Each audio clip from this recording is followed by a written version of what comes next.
And now let me talk to the sisters for a little bit. Sisters, you're stuck with your husband. Stop being angry. Accept it. And try to love your husband. Try to make your husband happy. Because believe me, if he gets even a little bit happy, you will be really happy. I'm telling you, right now you say, I'm angry, why should he be happy? I know you, I know. I've talked to enough of you, I know. He doesn't care about me, why should I care about him? And he thinks the same thing. She doesn't care about me, why should I care about her? You start.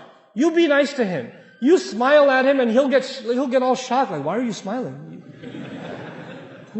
What? Is everything okay? You know, is your mother here? Is that why, you know? You know? You have to be nice to your husband. Don't dress up when you go to a wedding. Dress up for your husband. Even if you have 4 kids, it doesn't matter. Dress up for your husband. There's enough shaitan and fitna outside. So your husband should find beauty in you, not anywhere else. You should compliment your wife. You should say nice things to your wife. You shouldn't just always complain. Where are the keys? Where's the mail? Did you get the groceries? Did you do this? Oh, you didn't do anything. Oh, you don't listen to me. Stop, man. There's not enough salt. There's too much salt. There's not enough sugar. There's too much sugar. There's not hot enough. It's too hot. Stop. Say nice things to your wife. And I know if you're like Indian, Pakistani, then it's very difficult for you. I know. It's very hard to say nice things to your wife. In our culture, if you say nice things to your wife, your ribs hurt. Like, you know, so you have to immediately follow it up with something mean. You have to say something bad right after to balance the equation. You can't just say nice things. So if the food is really good, you're like, oh, aaj to bada acha khana banaya, but I still hate your mother. Like something. You have to, you have to add something. You know. But don't. This is the dua. We are asking Allah to give us so much happiness from our wife and our husband and our children that it makes us want to cry out of joy. How will that happen? You cannot ask Allah for something and not make any effort yourself. It doesn't work that way. You cannot say, Rabbi ja'alni muqim as-salati. Ya Allah, make me establisher of the prayer. And you're lying down in bed, adhan's going on, you're like, Rabbi ja'alni muqim as-salati. Allah is not going to send you angels that carry you and lift you to the salat, and then they make you make ruku and get you back up. You got to get up yourself, man. You make dua and you make some effort yourself. You're not going to make dua and all of a sudden your wife will start loving you. No, you have to show her love too. You have to do that. You have to make some effort in the house. I am telling you, this is the work of the ummah today. Fixing the family.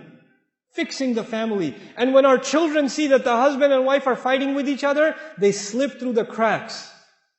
So they get in trouble with the mother, they run to the father. When they get in trouble with the father, they run to the mother. And they know they can do whatever they want that way. Because they know father and mother don't like each other. When father and mother are a team, oh man, then they got nowhere to go. You go to mom, mom's like, okay, hold on, let me call your dad, let's talk about this together. Oh, no. I was hoping we could discuss this by ourselves without getting father involved. No.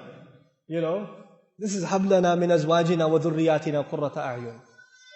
And why should we do this? Why should I care so much about raising a good family, being a good husband?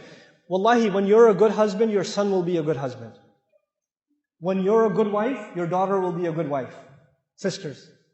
This is and if you're not, then you will create bad families down in the future. And you will be the fault. You will be the reason. So we say, وَجَعَلْنَا لِلْمُتَّقِينَ إِمَامًا.